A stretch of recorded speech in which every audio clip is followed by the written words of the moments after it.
ये है कि जो लीडर ऑफ द अपोजिशन उनकी जो मानसिकता है इस देश को बांग्लादेश बना देना चाहिए। उन्होंने जो क्वेश्चन उठाए हैं चुनाव आयोग के ऊपर, SIR के ऊपर, अब आप समझिए चुनाव बांग्लादेशी वोटर के नाम पर तो होगा नहीं।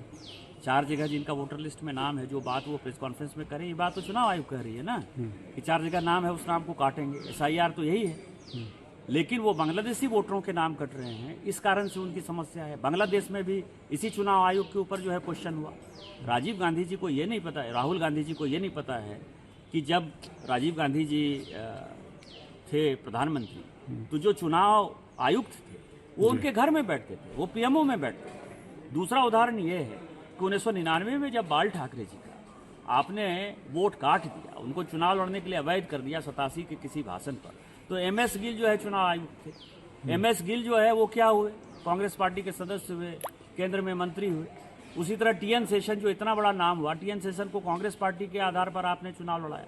नवीन चावला साहब ने आपके परिवार के ऊपर कहानी लिखी है, नवीन चावला साहब को आपने मुख्य चुनाव आयुक्त बनाया।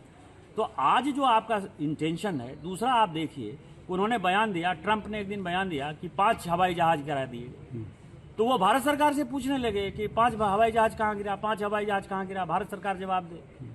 आज कल वायुसेना अध्यक्ष ने जो बातें कही वो अपने आप में इम्पोर्टेंट है कि 5 ने, हमने 6 जो है पाकिस्तान के हवाई जहाज गिरा दिए, चुप हो गए।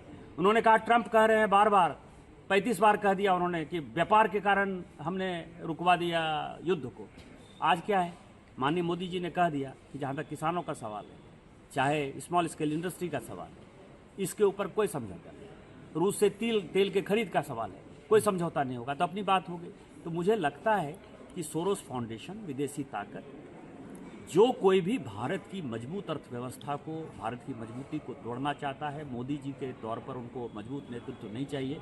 उस विदेशी ताकतों का प्रतिनिधित्व राहुल गांधी जी कर रहे हैं और इस देश को बांग्लादेश की तरह हालात बना देना चाहिए। ये तो बात है, कल एयर चीफ मार्शल ने जिस तरह से प्रेस कॉन्फ्रेंस करके कहा कि 80 से 90 घंटे का हमें समय लगा और अगर ये लंबा चलता तो परिणाम कुछ और होता है। जो लगातार विपक्ष सवाल कर रहा था उसका सटीक जवाब था सर, ये सटीक जवाब क्या है, आर्मी जो है वो कोई पॉलिटिकल नहीं है ना। उन्होंने तो अपने मन से जो बातें थी वो बातें स्पष्टता के साथ उन्होंने बताई और मुझे लगता है कि इसके बाद पूरे देश से राहुल गांधी को माफी मांगनी चाहिए।